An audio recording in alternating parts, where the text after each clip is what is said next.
Hello and welcome to Questing Vikings. My name is Sander and joining me here today I have Jacob and Joachim. Yes, and today we are sitting in a new studio, so we will be trying to make a podcast now and hope to get some good progress with this. Yeah, moving on from the content we have previously made, where we recorded locals and did deck techs and stuff like that mostly, we'll be doing the podcast mainly now as the main focus of the channel, and then we'll be trying to collect some deck profiles and other stuff when we're traveling and attending tournaments, but mainly the podcast will be what's being posted here and on Spotify. And I guess still a few YouTube videos here and now, so we'll try to get a lot of stuff for you guys. Yeah, and we have had a lot of help, but this is a journey with a lot of preparation to come this far. And of course, a big thanks goes to Shadi, the tech guy, delivery guy, video guy, sound guy, food guy. He can hook you up on anything. And of course, also a big shout out to the players from our locals that have helped us with ideas, with anything, and there's been a lot of ideas and inputs to make this happen. And I guess we need another help from you guys. So, because with this new podcast, we don't have a name for it. So yeah, we need a name for the podcast, and so far we haven't been able to come up with anything. We've blanked out every time we've talked about it. So if you have any suggestions, please put them in the comments, and we'll be taking a look at that, and maybe that can help us decide what the podcast needs to be called, and hopefully we can find a great name for the next episode. And a thing to mention is that at the moment we are 3 people here on the podcast. The goal is to, as often as possible, be 4. Right now, our last team member Daniel is not here, as he had a bit of an accident last night. It is snowy in Denmark. There's a lot of snow, and there's ice on the roads, and he crashed on his bike, so he couldn't be here unfortunately. But hopefully he's going to be here for the future episodes, and we'll also be hoping to bring on some guests, either someone from locals or maybe, if we're lucky, some international guests. But it would be nice to make big collabs with you guys or with anybody out there. But again, if you guys have any improvements, anything that we can do, anything constructive criticism, anything like that, feel free to write it in the comments, and that's something that will help us a lot on this journey. But yeah, we come from a different background, because me and Joachim have, of course, known each other for a lot of years, playing Yu-Gi-Oh! For a lot of years, travel all over the world, both in America and here in Europe a lot. But you come from a different background. Yeah, I played Counter-Strike competitively for a couple of years, and alongside playing Counter-Strike, I played a few different TCGs, Magic and Flesh and Blood. And then at some point, Lorcana came out. I heard about that, picked that up with some friends, and just found it very interesting, and enjoyed the competitive part of it. And then doing the first round of set championships, I bumped into you guys, and you were impressed by my performance and how much work I put into it. So when I guess we weren't beating you, so that was a rough one. Not being able to break through. Still haven't gotten around to beating any of you guys in tournaments. Actually, that's still one. And it will never happen. You say that. We will definitely try to. But so since the Stitch Set Championships, we've been running together, and picked up Shadi along the way, and then Daniel as well. So slowly growing the team. Yeah. So, but I guess we have some good topic for you today. Yeah, we have a topic. Of course, right now the hottest topic in Lorcana is the EU versus NA tournament. Yeah. Where Pixelborn is holding, not Pixelborn. Pavel, the creator of Pixelborn, has made this amazing tournament where there's been picked 8 Europeans, 8 North American players to compete against each other, because in any game there's always going to be this discussion who's better, Europe or NA, and he decided why not just settle it. everybody in the community got to vote for who they wanted to see, which is amazing. And then they're going to battle it out to see if it's Europe or NA who is better. And hopefully it's going to be a recurring event.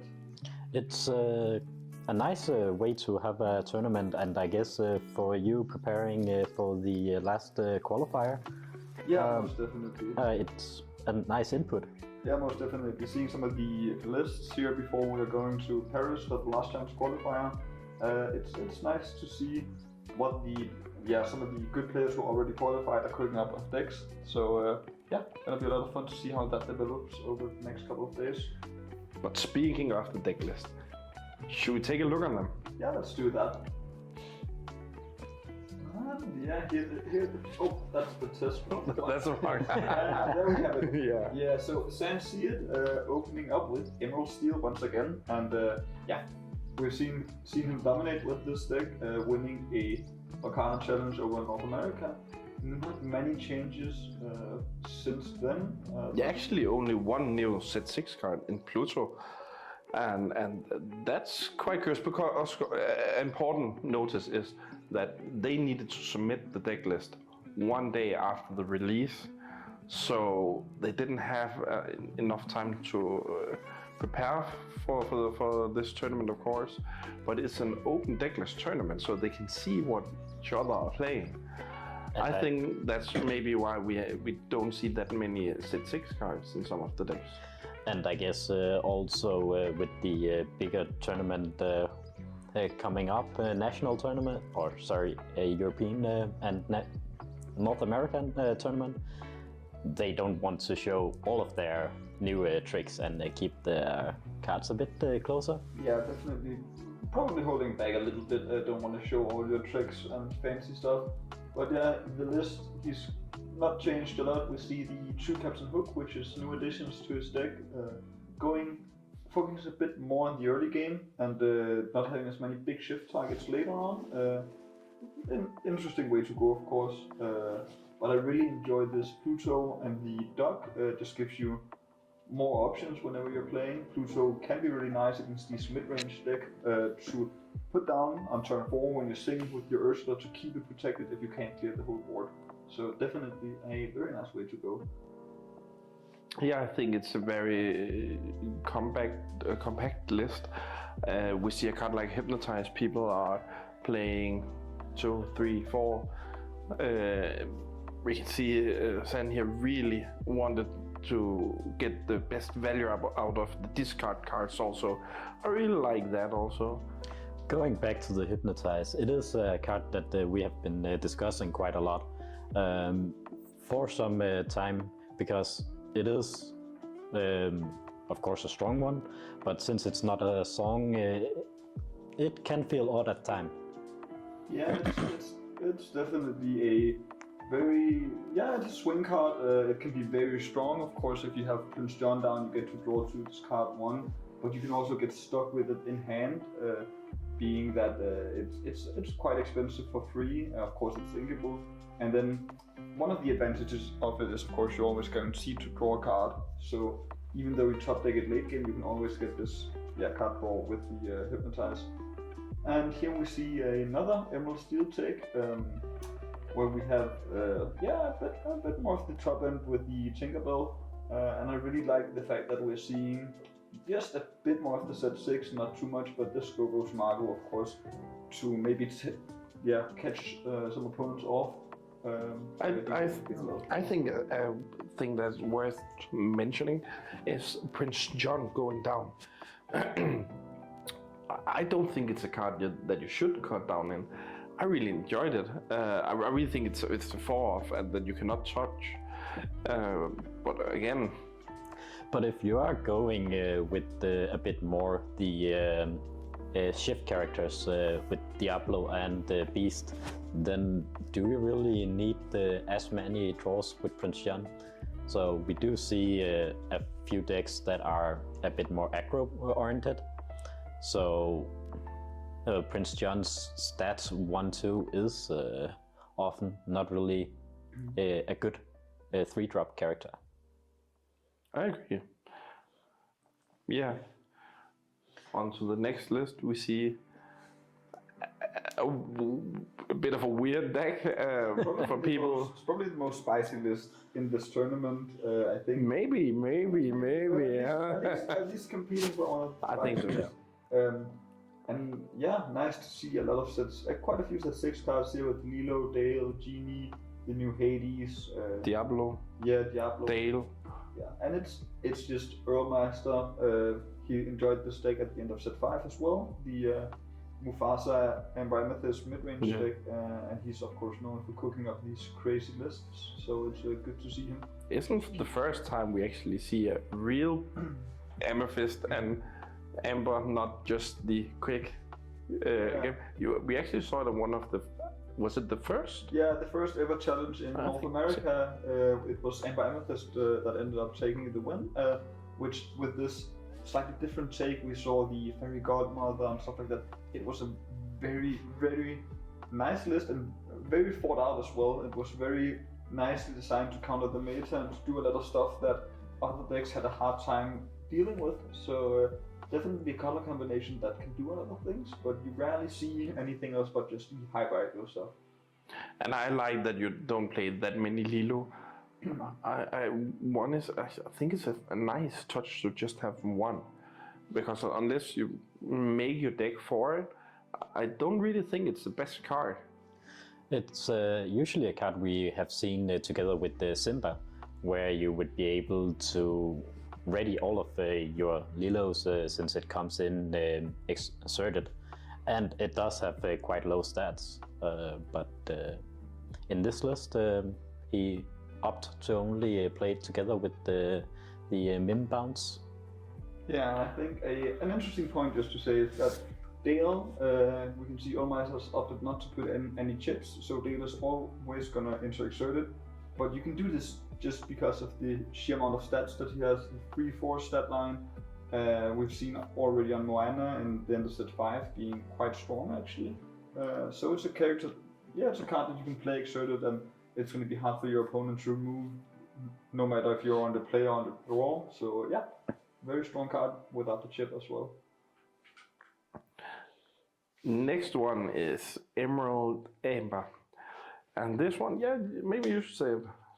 Yeah, so Lemon Lime is a deck that I took to one of the challenges, and I actually like the deck since it works well together with the song and the Muses bounce. So Muses is an amazing card. Yeah, and I think it's nice to see Kawa sticking with this color combination. He seems to enjoy it a lot and really have some faith in it. We saw him, he of course took it to I believe it was the Bologna challenge, no, the Birmingham challenge where he brought it, and he also managed to win an influencer set championship with it. So it's a color combination that he likes, really enjoys, that he's pretty good at, and that he can have some success with and believes very much in. So it's nice to see him continuing to develop on this list, and it's going to be fun to see where it goes here in set 6. Yeah, so right now it doesn't really have any of the new set 6 cards, only only the Heffalooms and Woozles, which it's an interesting card, most definitely. Adds a bit of card draw to this deck, which might be a thing that it actually struggles with if you don't get the Prince John down. But yeah, a one-off can maybe be very detrimental and be decisive in some games against Ruby Sapphire, especially where you can shut down Samatora for questing for a whole turn. Can be very big. Zach Bivens.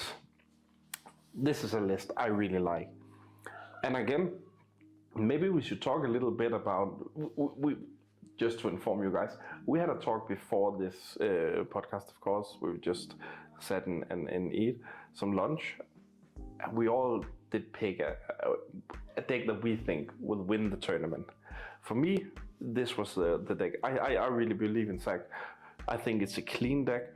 I think it's a strong deck because we saw some Steel Song with the shift line, with Simba, Lilo, Tiana, that kind of stuff. And I was thinking that you need to make it a lot more simple. You don't need all these shifts line, you don't need anything. You need to put characters down, you need to sing your songs, and draw your cards. That's the way you're going to win. And I really think that's a clean list. Yeah, it's a very clean list. Of course, not so much variance in it when you're playing 4-offs most of the time. I think an interesting thing to look at is the aerial, actually. A lot of comments on this deck initially was that there's not a lot of songs to hit, and while that is very correct, there's only There's 16 songs to hit. You need her because you're cutting out all of these shift targets, so you need her to have a singer 5 for your whole new worlds, because else you're gonna end up just sitting with them in hand and having to hardcast them. And I think that's the reason why we're still seeing her in the deck.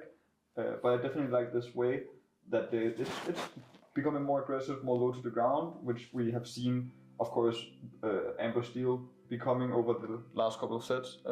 Mainly it started out with Frank Carsten in the first ever challenge when he had to, the Steel Song struggled a lot against Ruby Sapphire, and that's why we began seeing Piglet, and of course Daisy was a huge addition to the deck, and that's kind of the way they've been going to have more favorable matchups, and it's been working quite well.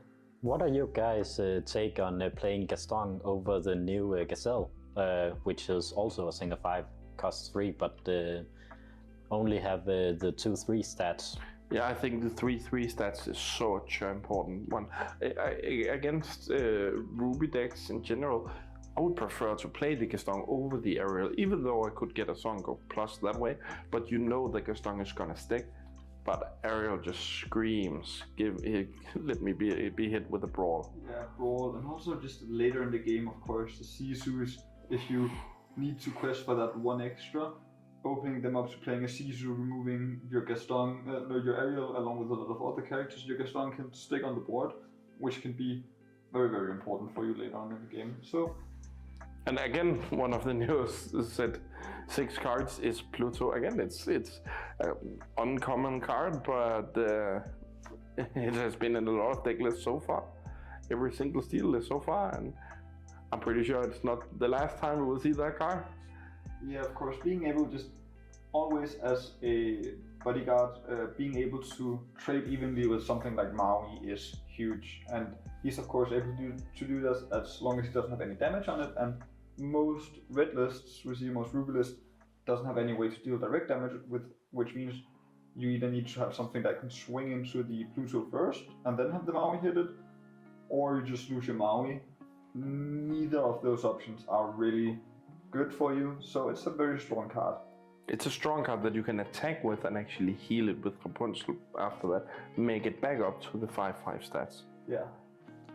So let's see what we've got on the next one, and we've got a different take on an Amber Steel deck. To be honest, I don't really like that it's so much. I think focusing on the 7 draw card with the with 7 draws. I didn't even notice that. Nice. 3 heavy and 4 dark. That makes no Snow White. That's sad, but you gave up on such much by taking out Ursula and then along came Sue, stuff like that. I think this deck is aimed to go a bit more wide than we are used to see. And with the introduction of a card like Calhoun, to me that seems like such a strong card for a 2-drop. So a 3/2 stats, resist 1, and have the ability like Robin Hood, where you gain 2 lore whenever you take out one of the opponent's characters. It's just a killer of all of these small characters we see. Yeah, and I find it fascinating, of course, often the Amber Steel decks, they run on this whole new world to draw out the cards. Here the Duck has been chosen instead to, of course, just replenish your hand whenever you get low, and this is way easier to pull off. You don't need a Singer 5, and you don't need to find the whole new worlds, and you don't give your opponent cards. So of course Duck being way better in the situations where you're going toe to toe, both players at 0 cards in hand, you top deck the Duck and then you can build up some tempo. But yeah, it seems like a deck that might struggle with some card draw, but that's also why we see 4 Lilo. Being able to just continuously be played even though you run out of cards in hand is very, very important. So I think I'm not a huge fan of the deck.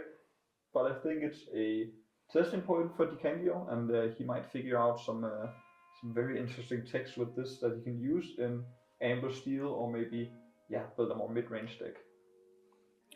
And now, a very different way of playing the deck. Now we see the Simba. If the other deck was refined, then this is just one-offs. Yeah, a lot of one-offs. And this is not for anybody with OCD to look at. But we just talked about that we here think that the shift line needs to be gone. We think that Simba is not as good. He basically says everything that we don't like about the deck, let us put it into the deck. But one thing that is a bit different to see, we actually didn't talk about Naveen, a card that has just been removed from all of the other lists. But now we see one, and it was such an important card in set 5. But now, it's an unlinkable with not the best lines, and you don't really need the effect. To be honest, in this version, I think there should have been Gastons. Yeah, I mean, I think commenting a bit on Naveen, he's an interesting card. His ability is of course very strong, but you never really want to play a whole new world with it, because you play the Naveen, then you whole new world, but often you will have tapped out all your ink. The best way to utilize him is often with, and then along came Zeus, being able to play a character with 3/3 stats that can quest for 2 and sink 6, and then at the same time remove a card. It's really, really powerful and give you some really good tempo. Yes, and we see a card here that is a bit different what we're used to. Gantu. It's a 5-drop 4/3, so not the best stat, but quest for 4. That is quite a lot. Yeah, and I think interestingly, it's Frank Carsten running this deck, known very well for his Steel Song, winning the first ever decent Lorcana challenge with it. And of course, a lot of very interesting deck, a lot of 1-offs and some 2-offs and stuff like that. The question is this one of the decks where he's been using the statistics that he so much loves to refine it, or is it just like a big deck for testing a lot of different things and refining it for whenever he attends the EU Continentals in Paris in a couple of weeks? But yeah. And this is my candidate for winning the EU versus NA, or at least performing best, and it's Dinkang Pam on Ruby Sapphire. These decks are very fun to play. The 4 vision, 4 develop your brain, it can go so fast and be really, really effective at finding what you need. I think this is a wild deck, considering that he removed the Fishbone Quills. He's been playing with this Mufasa and Sisu, especially the Sisu is interesting to see him playing. He's usually very, very much against this card, but has chosen to play it at this point. Is it because you think it's going to be meta, or is it him trying to fool his opponents? Or the Mufasa is also a card that we have not seen him use yet. We saw him be on Scar, of course, before. But we still see the develop your brain and vision of the future, both of them in there. But one signature card for him has been missing, and that's the... Dig a little deeper, the signature Dinkang Pam card, which everybody was actually very excited when it was first revealed, because oh wow, it's gonna be amazing. Then everybody was like, man, it's an uninkable, it's not too good. Then Dinkang Pam came over from Yu-Gi-Oh and went, this is the best card as a one-off in this deck. And it is. Being able to top deck it, sometimes hard cast it for 8 when you're very late game, and being able to find whatever you need, be it a Be Prepared, a Hiram, a Tamatoa, really, really strong card. So it really sets you up for the next turn if you hard cast it. But it could also just be a song with one of your characters. So yeah, of course, I've been bailed out by it sometimes, going turn 4 Grammatala, turn 5 Grammatala, and then turn 6 singing, dig a little deeper, finding my Hiram and an item, and then being able to recoup my hand after that. So definitely, kind of weird to not see him play it. He's been such a big fan of it, but as we talked about, I think that this is not his final set 6 list. I think that this is the list that he can show off now, because he is the guy that is actually qualified for both the EU and North American championships. I actually, at this moment, I don't know if he actually gets to play in both of them yet. But I tweeted out he does get to play in both of them. I hope so. I really hope so for him. He definitely deserves it. Yeah, he does. Interesting thing. The most fun thing, if he qualifies for Worlds in both, what are they gonna do? Are they gonna push an invite down out of the top 8, and how are they gonna decide who gets that one? I really hope he qualifies for Worlds in both, just to see how Ravensburger reacts to this, because there's quite a lot of choices to make, and it can show how they want to handle these kind of things in the future. And of course, he's yet to win a challenge, sadly. But hopefully, he can do well at either the Continentals or Worlds. As a former Yu-Gi-Oh player, I have actually faced up against him at a Yu-Gi-Oh tournament, and he's such a concentrated guy, even in the later rounds where people get tired and unfocused and stuff like that. He's just spot on fresh, and I understand why you could think that he is going to win. He's not a winner, he's a top guy. He's shown it a lot of times that he can be nearly there, and that's why I've chosen a different one. Yeah, but let's see the next deck here, what shows up. So, Sisu on Ice, that is a deck we have heard of a lot of, especially I guess in set 5 it was quite strong. So, and here? Took down one of the last challenges in Europe, Birmingham. It actually won the Birmingham challenge, so very strong deck. And Sailor also, having played this deck quite a lot, also one for a lot of Ruby Sapphire decks, just as Dinkham Thomas, just having different opinions on how they want to play it. I guess here we see a bit more of the new set 6 cards. So we have the Maui Half Shark, and again Sail the Azurite Sea, which really seems like it's going to replace the one jump. But it is of course also way stronger in the late game, because it gives you this key draw, so it's never a dead card, and it's of course inkable, meaning that you suddenly have space for more of the uninkables. But here we see a list where it seems like with the Maui Half Shark giving you the option of grabbing action from your discard, you are suddenly starting to play a toolbox of action cards with the Let It Go and A Pirate's Life, which is a card that we haven't really seen in the meta. Yeah, and with Vitality you can actually give Maui rush and the attack and get the card out. My problem is I would really like to get a card up that I can actually play immediately. That's why I really like how far it goes, so I can think with another character.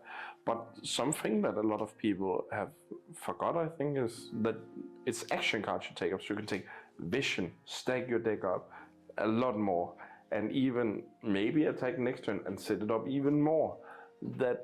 That play is really great. So you can set up cards like Sisu, be prepared and stuff like that. And really search the card that you're missing.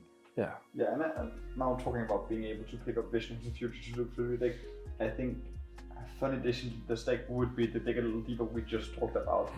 Might not come up too often, but being able to challenge with the Maui Half Shark when you don't have any cards in hand, pick up a Dig a Little Deeper, look through 8 cards, can end up being quite important. I think it's more of a gimmick than a reality, but you never know, could be fun. And never forget that Maui suddenly starts to give you lore whenever you play all of these actions. So a Vision that gives you the option of looking at the top 5 cards and the lore, that's a strong card. Yeah, now moving on to the next deck, we have quite a typical Ruby Amethyst list. We see the Genie coming into the deck, which is one of the strongest cards that Amethyst has gotten this set. Of course, being able to contest the Diablo while drawing a card and questing for a lot is very strong. Yeah, there's not a lot of new stuff in this deck. I really like a different take on Amethyst Ruby that we'll see in a second. There's stuff like Madame Snake that I actually don't really know how I feel like right now. because I think that Ruby Amethyst should take out pictures, you say, of what Emerald Amethyst is doing right now and cutting the Metamim Snake. I think that's something they should be looking at. Yeah, definitely. And I think Ruby Amethyst is probably going to go through this cycle that it seemingly does every set. A new set comes out, everybody's like, oh, there's nothing new. And then as the meta develops, they find some of the new cards are actually very good answers to things that pop up, and they start utilizing that. So I think we're going to be seeing that from Ruby Amethyst again. It has always been a reactive deck that changes after the meta have settled a bit more. Yeah. And here we see the list that I know Sandra really likes. And I really enjoyed this list. And going back, the OCD people, we are sorry, but there is a lot of one-off still. But again, I really enjoyed this list. I think that the Genie is an amazing card. The Bright Rose is also a very, very good addition to the card. I don't really think that you need 3 Maui Half Shark. I think that's too many because you never want to have 2 of them. Of course, the fact that it gives you law when you're activating action also really helps the deck also. But I think in a lot of situations you would prefer another card. I think it's the idea of it is a strong card, and it is a strong card that way, but in reality I don't really think it deserves that spot. But again, I really like something like this. I think that people underestimate this deck a lot. it's definitely going to be a new contender, and it's nice to see the introduction of new strategies in Lorcana. Since at this point we have seen basically the same top decks competing and just being better set after set. yeah, and this deck, while we're seeing it here now, was developed at the end of set 5, specifically for the Seattle Challenge. I believe it was Luxury Gaming who came up with the deck, and quite a few of them ran it at the tournament with a lot of success. So definitely something we're going to be seeing more of. Also, I think that how the meta is looking now, it can be really hard to do anything about it. If it gets to that, even just 10 lore, they just have so many things that's just going to give them 1, 2, 1, 2, 1, 2, and then out of nowhere they're at the 20, and you can't really stop them. So yeah, and if you go to the 14, 15, 16, or 14 lore, sometimes you feel secure on those when you're on a 14 lore. You know they don't have a field, they don't have anything, it's hard for them to come up. Then cards like Goofy, Gathering Knowledge, Merlin Gold, Bright Roses, stuff like that came in, and you're like, what just happened there? Now I am losing. I think that's a nice deck, and don't actually think it's There, it is 11, 15 I think on Ingables, but yeah, still, I think it's a little high on the Ingables. but I guess usually it doesn't need to ink up that much, so I think it's also it can allow itself quite a lot of things on Ingables because of the Amethyst Comic Con. Yeah. You have it down, you're guaranteed that you're able to draw another card, of course, on behalf that your opponent is drawing another card. But the Amethyst Comic Con, with playing a burn deck, you don't care how many cards your opponent gets if you're always gaining 2, 3, 4 lore every turn. And it doesn't matter that your opponent's drawing 3 cards because they can't utilize them as well as you might be able to. So, very, very versatile list, I believe. Yeah, and here we see another Amethyst list, but this time combined with Steel, and the name does say Moyen. Yeah, and the thing is that Moyen could not play the first round, so Speci actually played the deck, and he needed to play Moyen's list because he was the one that submitted the list. Yeah, but even though it's Moyen's list, I believe they have developed it together. As far as Speci had told, this is a list that is based slightly off his Seattle list, which he developed alongside Moyen and used Moyen for a lot of testing. So he's very well versed with the list. Yeah. Yeah, I think we do have a lot of one drops. What do you think about that? it's another take on it. We have seen it already being used in some of the other Amethyst decks. prior, just the Chernobog's followers and the Magic Room, but Diablo is a new introduction that could be quite strong. So I guess in this deck there's only 2 Merlin Crab, which could boost the Diablo, and 3/1 Diablo that allows you to draw and trade with one of the opponent's Cards. Yeah. cards is strong. Going back a bit to this with the amount of 1-drops, the idea of the deck is that you want to go really fast. You want to put a lot of pressure on early, and then you have the White Rose and Merlin to close off the game. I'm personally not a big fan of that. I played this color combination in Bologna at the challenge and have my best placing with this deck. But that was the more mid-range focus one where you played the Bell, you played Zeus and stuff like that, and were a bit more mid-range controllable, which I enjoyed more. But he's basically won his first game, and he's been seeing quite a bit of success with this aggro style of it. So of course, seemingly there's multiple ways to build this color combination. But yeah, let's see what the next deck is, and the next deck. Yeah, that's Sapphire. Sapphire Steel. Deck. Sapphire Steel. Yeah, I think the Sapphire Steel is maybe I should say a bit of a weird deck to play in an open deckless tournament, because I think that the surprise factor of this deck, the cards, do he play Smash, do he not, and then no one can choose Let It Go, Grab Your Sword. It's hard to play around when you don't know what you're playing around. But the fact that this is an open decklist with not so many players in, so it's easy to find, you could prepare for it. I don't really think it's the best idea to take this kind of deck. Of course, they have gotten the new Jim Hawkins shift line that can take out stuff like a Queen's Castle directly and can survive a lot. It's a great idea, and a whole new world, of course, card that can be sung. But yeah. Do you think that the other card or other decks than the Sapphire Steel would actually play Jim Hawkins and this shift line? No, I think this is exactly for this deck, because it's the best way to use a whole new world. Because the problem that the other a whole new world decks have with Robin Hood or Mickey, stuff like that, they lose to the little Storm Rage on, the smaller one. You can just take that on. If you take that out, there was no problem. Now you can actually not do it because of the Jim Hawkins having a 0/4 line, and that's very, very much important.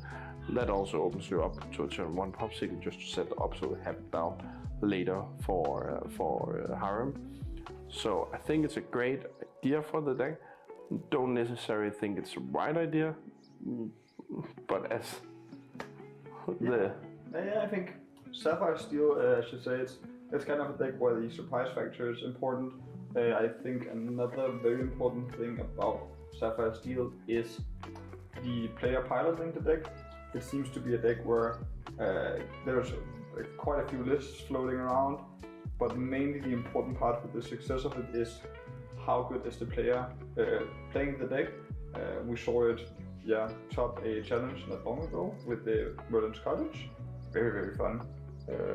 And just all around a very versatile deck, but as you say, surprise factor is important. There's a lot of decks that can play around it very effectively. Not too much new in the list. I'm not a big fan of Sapphire Steel, never really have been, but it can be utilized to great effect. A different take on the list, and I think that the early game of turn 1 Simba, getting rid of your uninkable, because you have a problem with uninkables, they really get stuck in your hand. Even though this list is playing a little less, I think, uninkables, you can still have them in your hand lost, and then you have the Plickly, a new card, to stack you up, and then you have actually, if you do a turn 2 Calhoun or Smee, then you actually have 2 strong characters also on the field that can actually take out stuff and survive stuff.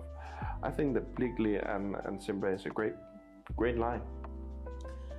It's a new take on these Sapphire Steel, and it's a new way to ramp your deck, and you get quite a lot of value out of it. So yeah, you can see now that this deck is not trying to actually sing a whole new world turn 3. I think that this deck will actually, I still think you will sing a whole new world, but it will happen a lot later when you have set up your field and then a whole new world to set up a new one. Yeah, definitely. You'll be looking to have so much board control that after the whole new world, no matter what your opponent does, cannot come back into the game. You want to, basically have a board control and in a situation where if you're a whole new world or if they're lucky and find a lot of card draw, you don't get punished too much, and then you can just continue controlling the board and then eventually end up with this aerial and the lucky dime and then just close out the game very quickly. And of course, still interesting to see them. This Let It Go, Grab Your Swords. These two cards are always an interesting debate. Of course, Let It Go, one of the only ways for this deck to really deal with big characters fast. So kind of necessary against mirror matchups with the Tamatoa, and sometimes being able to remove big characters in Ruby decks. Grab Your Swords, it's a card that I feel is getting worse and worse because every set it seems we get new aggro cards that survive it. And the strength of it early on was that all the quick and low cost characters, they had two toughness. That's not the case anymore, so kind of card that's losing its power set. Yeah, and in this deck you cannot shift into a character turn 3, sing Grab Your Sword to get rid of all the early characters, the early questers, and that's where you really saw Grab Your Sword shine. So I think to play 2 in this version, that's maybe a bit of a take on the list. Now we are in a different type of a deck, and I guess this is a bit more of my type.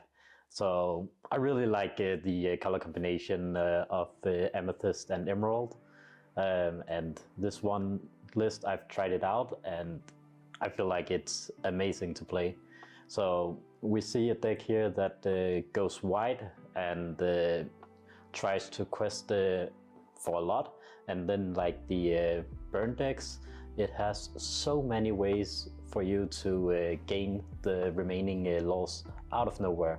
We have the Go-Go Tamago, we have the White Rose, and we have the good old Merlin Goat.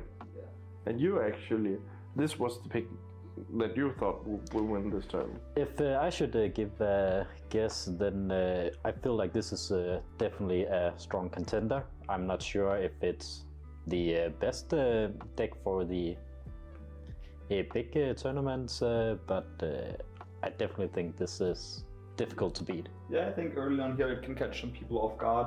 I think interesting artifacts choosing to take Emerald Amethyst back to what we saw it was a few sets ago with this more aggro tempo kind of playstyle where you want to be fast out the gate with the merfolks and stuff like that. All of us actually played Emerald Amethyst in set 5 with great success, but that was a more mid-range deck with 4 Ursula's, 4 Clarabelle, stuff like that. And so the deck is kind of shifting in the tempo it wants to play. Of course, a lot of the new cards have impacted that, and it's going to be interesting to see where it goes. I really like the 4 Go-Go Tomatoes because you have great attackers in Merlin Gold and Clarabelle and stuff like that. Metamorphos to just get rid of. I played this at our locals last Friday, and I attacked with a Clarabelle into a Tamatoa, and I had 8 exactly ink, so I just played 2 Tomagos and got 10 laws. A bit of a cheese way to win, but it worked. This deck is very nice to see. Me and Sander and a bit of Joachim as well were very interested in this deck at the end of set 5, and Sander, he talked so much about how great this deck was, and he played it locals, had a lot of success with it. Then we had to do a set championship, and he was like, oh yeah, I'm gonna win it all with Amber Sapphire. Then we showed up on the day, we looked at Sander and he went, I'm not playing Amber Sapphire, I forgot it at home. Yeah, it was one of our friends, all of our friends here. He needed some cards for his deck. So I, in the morning, took it up and was like, do I play any of the Sapphire cards in this list that he wants to borrow? And I was like, no, I actually don't play anyone. Yeah, sure. Put it down on the table. I was like, no problem. I have a child, so he needed some attention, and I was just talking on the phone with you, actually going to the event and say, I will do it. He's like, you will not play that deck. after seeing it, I think it was in France, there was a tournament. The big set championship in France where they were like, I think it was 1,000 people or something. I don't know, it's a crazy amount. And Amber Sapphire, Amber Sapphire, a bit of a different take on it because of set 5, of course. But I was like, this deck actually works, and I take it to locals. It went great. I was ready for set champs, and I forgot it at home, and I was so salty. And now we actually see cards like Duke Weaselton and, of course, Alice. Sadly, you needed to cut Moana because you couldn't play that many uninkables 3-drops. I think that Alice is a great addition to this deck. Still miss a bit the Moana to put pressure with the Moana and Scrooge McDuck the turn after. Now you get the Baymax in to actually heal them after they have performed the damage. I also really like the locations. I think that this is a deck that some people are thinking is just one of these one-hit wonder deck. But I actually think it's a strong deck, a real strong deck that people underestimate a lot. Because if you take some of the big decks in this format, you actually have outs for them. Yeah, it can be quite consistent as well. I played it for 2 set championships and made it into top 8 both times. I believe top 4 actually both times with it. So it can be very strong, and it's very fun to play as well. I would suggest everybody to at least play it once, because it can do a lot of stuff that you don't notice immediately. One thing that I'm also slightly missing here is the Minnie Mouse bodyguard and the Queen, because they had a fun interaction together. You can surprise a lot of people by using the Queen to boost up your opponent's characters, and then the Minnie Mouse removing them with the same effect as the World's Greatest Criminal Mind, and then also putting the bodyguard on the board could be just amazing sometimes. So it was definitely some value, but I guess this deck is maybe also to counter the all of the steel that we see in the meta right now. Yeah. So this deck is really trying to focus on the ward effect. Yeah, and you can play your Pluto stuff like that. We don't care because we have just quested for game before you even said something up. One thing that I am a little salty about is now we see the Baymax. I wanted it in Chandra. I was so sad that we didn't get it in Chandra in the main set. Then we saw the EU and North American. Now it actually is there. Sander's been begging me about being able to buy the Baymax promos that I'm going to be bringing home from France, but I'm not quite sure I want to get rid of those yet. So we take that after, but I think I will get those. I think that's going to be a discussion for the next 3 to 4 weeks. We will have a small tournament inside the team, just playing for those as a prize. That's the way to do it. I really like. I have a lot of enchanters. I usually pimp out my decks a lot, and Sander playing with all his enchanters, and Joachim over here with all the foils, and I'm just running non-foil all the way. But hopefully I'm gonna bring home a foil version of it. Could be very fun, but that's also gonna be very, very hard to do. Seeing if I want to bring home a foil version, I first have to qualify on Friday, winning 5 best of 3s in a row, and then afterwards I need to go top 8 in the European Continentals. He's the top 16 card, I believe. Top 8 or 16? Yeah, I think it was 16. One of them, I think Mickey is actually only for the top 4. So I think that Baymax is top 8, Cusco 16. For the World Championships. I'm just going to do that, no problem. No problem, he says. I sadly couldn't attend because I just got a new job. And I had to be at work at the time, sadly. Yeah, and speaking of it, if there's anyone who's watching who'll be there and they spot me, come say hi. Would be fun to talk with someone, get some new connections. All of us are always looking to find new people to test with and improve our decks with and skills. So come say hi if you see me. I'll hopefully be playing both Friday and Saturday and Sunday. Hopefully, but we'll see. So, but I really think that us doing this also make us grow together as a team more. I think we have bonded a lot making this podcast and everything possible. all the stuff we have done outside of this, of course, to make it happen, all the hours, the days working. And that have brought us closer together also. Yeah, it's nice to know and or meet and talk so long with a topic that we are also interested in.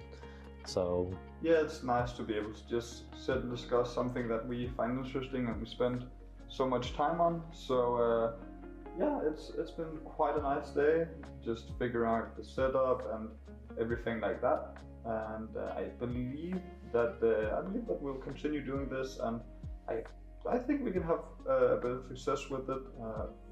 The hard part is probably gonna be making sure that we are 4 people here at the same time, as we are all pretty busy. But I think we can make it happen quite often. We will try as much as possible and to get people in here to talk with and all of these topics. And beside that, before we end this podcast, I have a question that I actually got told from our locals, and they said that all people have a Disney film that they love.